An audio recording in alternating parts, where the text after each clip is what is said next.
Ce que vous révélez dans votre livre, c'est que toutes les affaires, si on passe, même qui n'a rien à voir avec les États-Unis, même les États-Unis n'est pas en concurrence avec vous, mais si vous passez quelques mails sur le sol américain, si vous utilisez le dollar pour régler les affaires, les Américains peuvent jeter un coup d'œil et peuvent surtout utiliser la loi contre vous.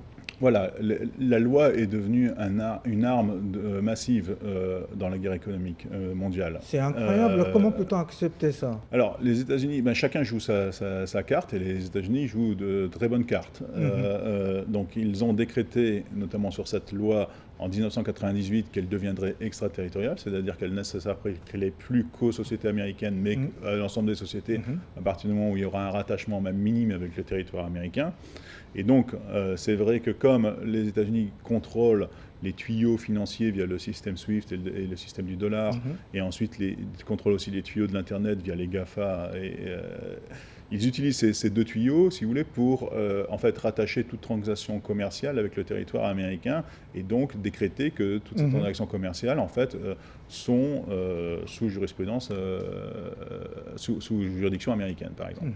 Et donc, c'est vrai que moi, j'ai passé pas mal de temps en prison, notamment à étudier tous les cas des entreprises qui avaient été condamnées dans le cadre de cette loi, mais aussi d'autres lois.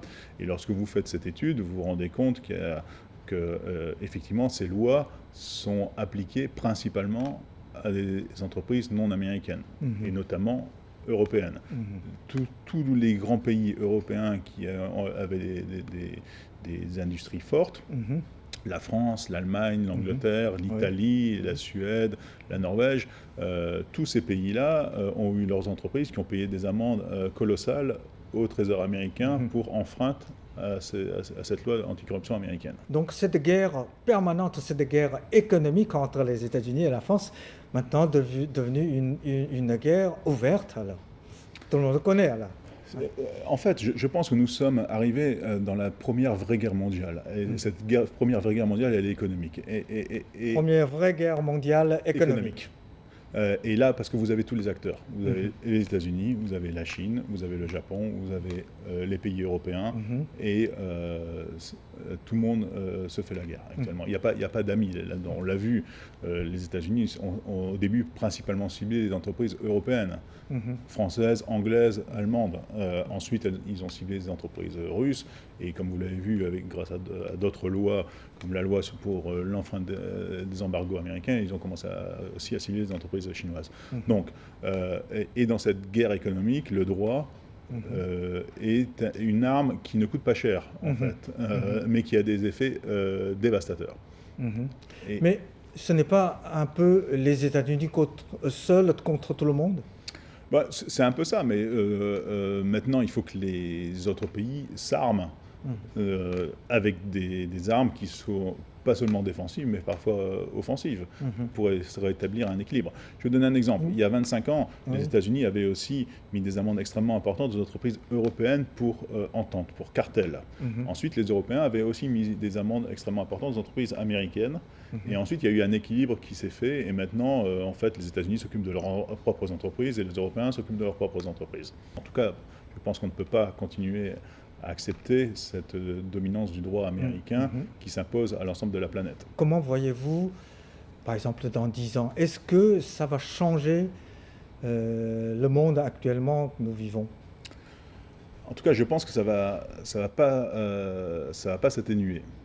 Ça ne va pas s'atténuer. Je pense que chacun essaye de s'armer actuellement avec de nouvelles armes économiques, dont le droit.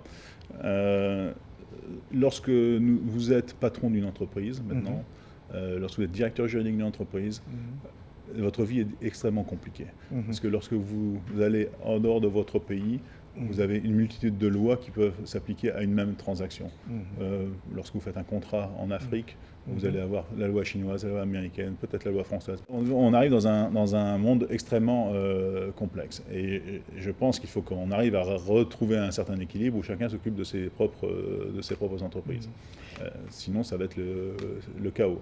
Vous savez, si votre livre a fait comme un grand carton en Chine, il est, je crois, Le chiffre que j'ai eu, c'est déjà 100 000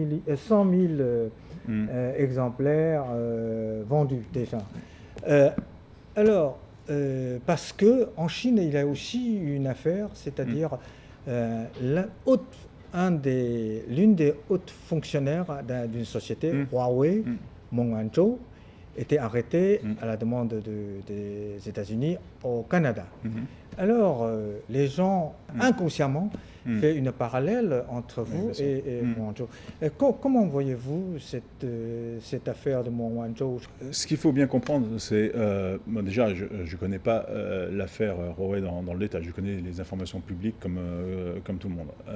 Je pense qu'il y a une grande différence entre les deux, c'est que Alstom était coupable d'avoir fait de la corruption. Moi, en droit américain, j'étais coupable aussi. Alstom était coupable. Huawei, pour l'instant, personne n'a dit qu'ils étaient coupables. Il y a une mise en examen. Donc, il y a une grosse différence là.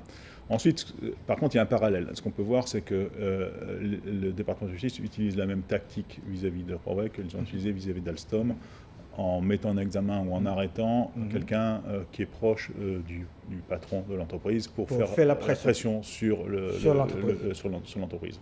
Donc là, c'est vraiment le parallèle qu'on peut voir avec l'affaire Huawei, effectivement. Et en plus, ce sont des activités stratégiques.